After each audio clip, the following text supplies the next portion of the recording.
ये जो पिटूनिया देख रहे हैं, ये पिंक कलर वाले एक, और ये देखिए एक और गजानिया के पौधे, सभी में अच्छे फ्लावरिंग होने शुरू हो गए हैं। और नेक्स्ट जो फ्लावर आप देख रहे हैं, ये कलांचो के प्लांट, ये पूरे प्लांट फ्लावरिंग से भरे हुए हैं। और ये सभी मैं कटिंग से ही ग्रो की हूँ। एक बार पौधे मैं खरीदी हूँ, बस विंटर सितंबर में इसकी कटिंग लगाना शुरू कर देती हूँ।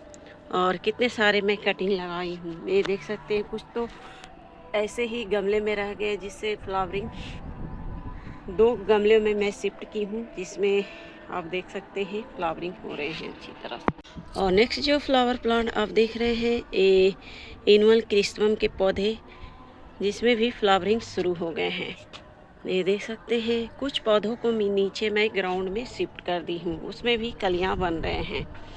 ये मेरे 2 सीड से ही ग्रो की हूँ, जिसमें 2 कलर निकल कर आए हैं, एक वाइट और एक ये देख सकते हैं येलो। बहुत ही खूबसूरत लग रहे हैं। सभी में कलियाँ आप देख सकते हैं अच्छी तरह से फ्लावरिंग होने शुरू हो गए हैं।